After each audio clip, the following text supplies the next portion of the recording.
Listen, our patriots and our friends and our neighbors, they're being tortured in these prisons and jails. Ammon Bundy was left without food for 2 days after his transfer to Nevada. He was chained to a bench, and he was left without food for 2 days to where his stomach was cramping and he was ill. And he told the story. He's been letting people know what happened because he wants people to know that we need to seek God. And all he had was appealing to heaven. And so he just begged for God to intervene.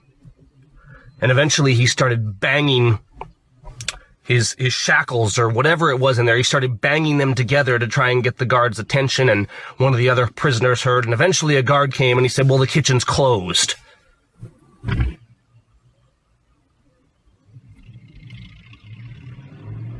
And after a while, the guard came back and he said, well, come with me. And he actually took Ammon to his brother Mel's cell. And this was a huge answer to prayer. Now, Mel shared some of his food with Ammon, and they cried and they got to see each other again. And you got to understand that they're not letting these people see their brothers. They're keeping everybody separated, all these patriots separated. And so they lock them in shackles. They tear them away from their families.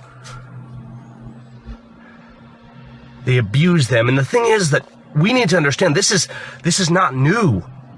Sometimes we're just hearing about these things, but they're doing this to people all over our nation, and we're calling it justice.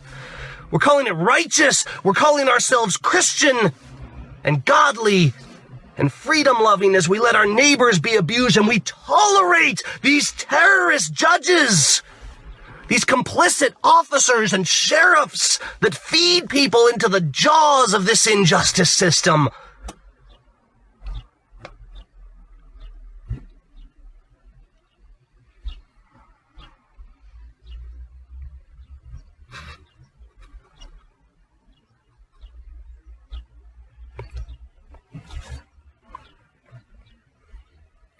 What's it going to take to make you realize your words have power and that your silence kills?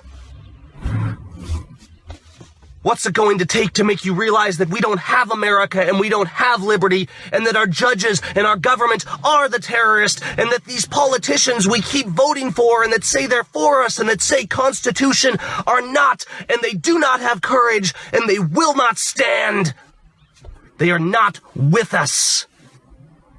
These people we're electing and our politicians and our bureaucrats, if they're not openly declaring this evil, if they're not boldly standing against this, they're not qualified to be our officers and our sheriffs and our representatives and our presidents. They're not qualified to lead. They're not qualified to serve. We've compromised everything because we refuse to repent, and we refuse to seek God, and we refuse to love our neighbor as ourselves.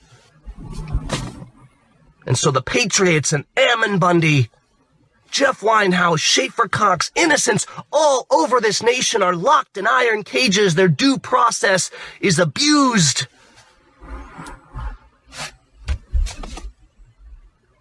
Injustice reigns supreme.